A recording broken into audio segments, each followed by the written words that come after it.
Much for being here today and to answer our request for a press conference. We are a group of MEPs, a small group of MEPs right now. Many others were not here today due to the circumstances that we're facing right now. Many of us are joining online. Other of us are supporting us, from their homes. And the reason why we wanted to call this press conference today is to raise serious concerns about the fact, about the discussion that is currently going on in the Parliament, that us as MEPs, our staff members, and the staff that is working for the Parliament will not be able to enter, apparently soon, the premises unless they have a green certificate. And this is raising a lot of concerns to many of us as MEPs, to many of our staff members, and to many of the workers that are working for the European Parliament. So I'm here today with my colleagues. On my left is our colleague Christine Anderson from Germany. Further to the left, our colleague Francesca Donato from Italy, and to my right, my colleague Ivan Sinčić from Croatia. We are from different political groups. We have other members from the left to the right spectrum of the political groups that are all concerned about this problem, about this issue, that the basic fundamental rights of us, of our assistants, I say, of the staff members, and nevertheless of the European citizens are deeply under threat right now. And before I go any further, I would say what I personally have to say. I want to introduce my colleague, Christine Anderson. I know she had different positions, tough positions on this issue, and I would like her to express them. Thank you. Ja, vielen Dank.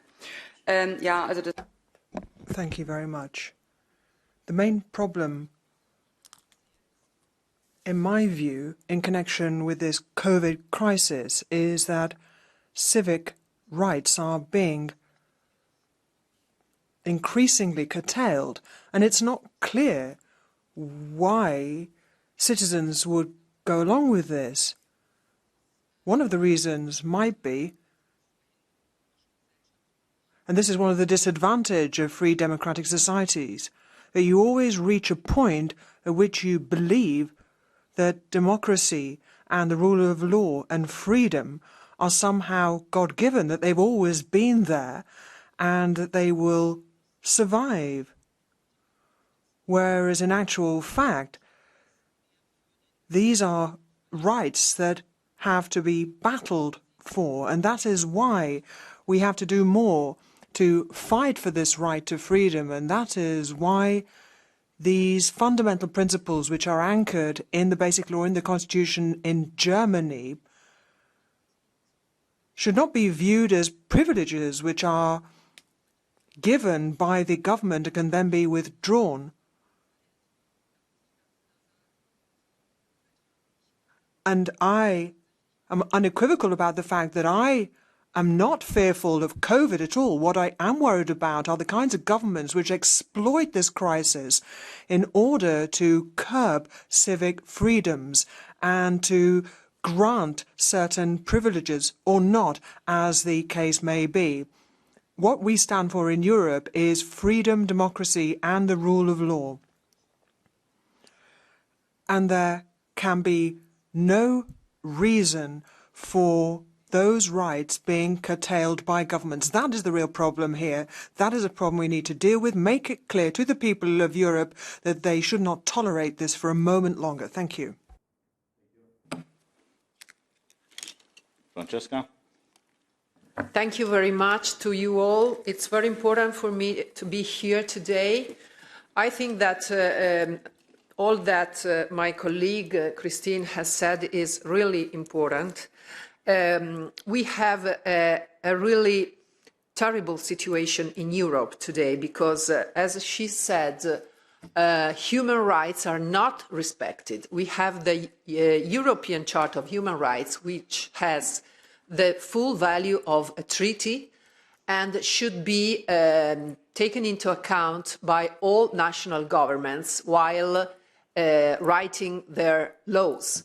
But in fact, it's obliterated today because fundamental human rights, such as human right to individual freedom, to employment, equality, education, health, free expression of thought, are seriously violated. And all over Europe, peaceful protests are violently repressed. So we had in Europe, the European Union and the European Parliament introduced a COVID certificate just to facilitate movement between member states and with the purpose to avoid any discrimination against not vaccinated people. But whereas the Italian government and other national governments in Europe have introduced a compulsory COVID certificate for every social activity, such as entering public premises or traveling inside the countries, or for, in Italy, just also employment, university education, and so on. They just make a big discrimination between vaccinated people and unvaccinated, because we have the introduction of an absolute presumption of infectivity for non-vaccinated people and of non-infectivity for vaccinated people that are both scientifically unfounded. And so we are forcing citizens to receive invasive and risky health treatment, because the informed consent that citizens are obliged to sign to receive the vaccines is not free. It's a constrained consent. So even when people have medical contraindications for receiving vaccines, they are obliged to do that. They are forced to do it because they would lose the job, would lose their fundamental rights if they don't. And when these people have adverse effects, even very severe adverse effects, they don't receive any free assistance. Even the reports of adverse effects are very rare. So the data of adverse effects that we can read on papers are just underestimated. So we have a medical issue which has turned into a democratic issue. We must today, I think, all stand for the defense of human rights in Europe. And we must do it all together, and we must do it now. We can't wait any longer, because a lot of people are suffering, are losing their jobs. A lot of families are losing their right to have money to live. And this involves not only national citizens, such as Italians or French people, but also foreign ones who work and live in other countries in the European Union, where the right of establishment for workers and the right of circulation is one of the founding rights of the European unity and the European Union. So I call for stopping violently repressing demonstrators, just listening to demands from people, and let's give back to people their right to live a full life with all the human rights, without any more distinction between vaccinated and unvaccinated people. Let's treat everybody as human beings, as our Charter of Human Rights obliges us to do. Thank you. Thank you, Francesca. Ivan, you have the floor. Thank you very much. Thank you all for coming.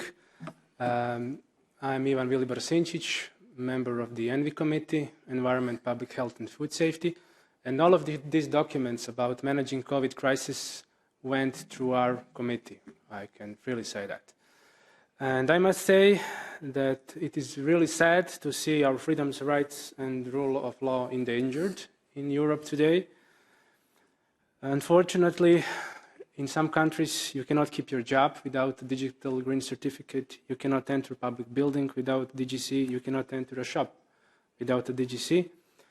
We are facing now, on the contrary, more and more evidence in practice and more scientific research and evidence that people carrying DGC can indeed infect other people.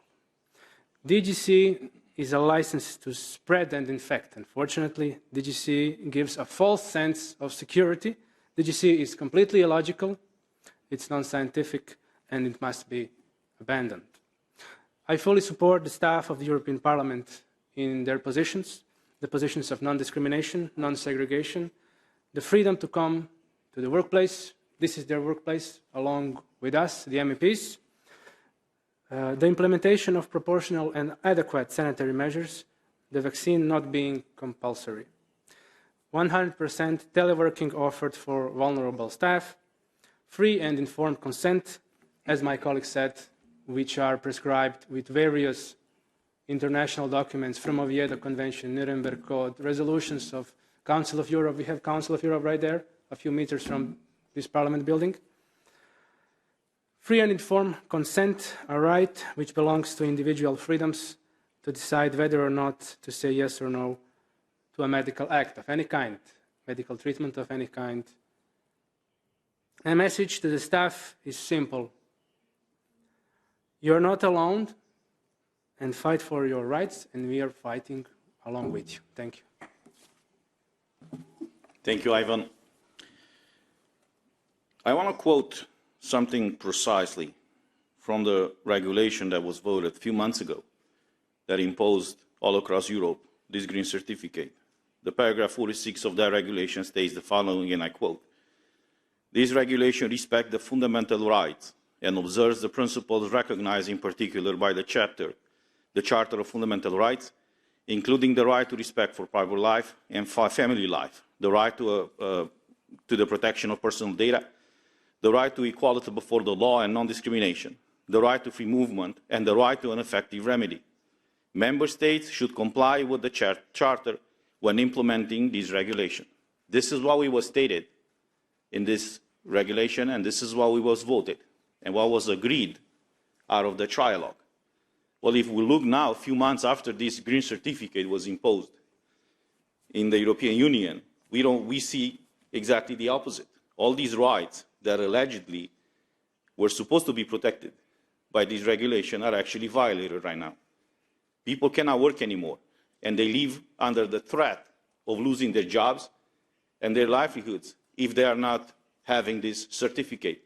I have a colleague here from Italy. We have about 1,200,000 Romanians in Italy, many more Polish, many more Bulgarians and other people from Eastern Europe. They are all citizens of this European Union with equal rights. I have to tell you that in the past few weeks, I'm bombarded with petitions from people in Italy, from people in France, from people in Spain, concerned that they will be losing their jobs if they don't have this green certificate. The problem is many of these people already had COVID-19. They have proof that they have the antibodies, the natural antibodies, and nobody cares. They are forced to do or to be exposed, for example, or to take a medical product that, for various reasons, they don't want to take it. If they don't do it, they will lose their jobs. So our concern is this the type of European Union that we want to build, that we want to accept? Is this the European Union, as it is stated in the Treaty of the European Union, that this union is a space of freedom? Do we still have that freedom anymore or not? So we were some of the people, I would say, that raised these concerns during the debates in the plenary when this green certificate was debated. At that point, our voice was in a minority, and it's proven by the votes. The problem now is more and more people in Europe are affected by the decision made even by this House. You've seen the protests in Italy and in many other countries. Unbelievably, I'm coming from a former communist country. We haven't had a protest for liberty since the fall of communism. Out of the blue, we see people now in Romania, and we've seen, you know, interestingly enough, in Spain, in Italy, and in many other countries, fighting for freedom, for liberty. They're not fighting for higher pensions, for higher salaries, or for any of these other rights. They simply fight for the basic human right of being free, to decide implicitly what they want to do with their body. So this issue was raised by us, is proven by the records of the parliament. Now it's affecting a lot of people, a lot of our citizens. Now the problem is that it's affecting all of us here. And it's threatening the parliamentarian democracy even of this House. Because if we will not be allowed to enter this House, unless we have a green certificate, we will not be able to do our job here. But along with us, it's our assistants and our staff members. I have to tell you that us and many others of us were contacted anonymously, you know, or off the record, I would say, by many of the staff members who are deeply concerned. People that work for this House for decades. They have a family, they have mortgages, credit in banks. And now they live with this threat that sooner than later, if they don't have this green certificate, they will be losing their job. But they haven't done anything wrong. This is the absurd situation. Many of them already went through this insane illness that killed so many people. They have proof that they developed a natural immunity. And for some reason, unknown reason, illogical reason, non-medically proven reason, they will be faced with losing their jobs unless they have a green certificate. It is not fair to them. It is not fair to the citizens of this union. And it's not fair to all of us. You know, we were elected here to represent our citizens. We have our assistants, you know, who are helping us to serve our citizens. But nevertheless, there are thousands of people working for the parliament, for the commission, for the council. Without them, we will not be able to do our jobs. They are the unknown people that are actually carrying everything that we do here and everything that we have here. And just this stress to come to work every day, to be threatened, to be afraid that you might lose your job because you don't have a certificate that is not certifying anything. Because clearly if you're vaccinated, you can get COVID and you can spread the virus. I mean, it's proven already. And if you have a negative test, that is just proving that at the moment when you got the test, you were negative. But it doesn't mean when you leave the office or the testing place, you might not get infected and infect other people.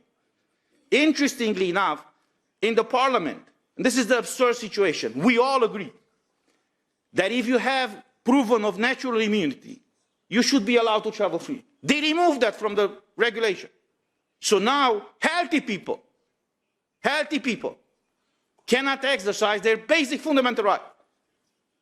So an idea or a regulation that started with the idea in mind to facilitate freedom of movement, now it's a tool, I would say, used to condition your right to work, your right to eat, your right to travel, your right to personal life, and many other things. So the reason why we had this press conference is to express through our voices the concerns of us, the concerns of our staff members, and nevertheless the concerns of hundreds and maybe thousands of people that are working in the Parliament, in the Council, and many other European institutions. We are here for you, and we will fight for you.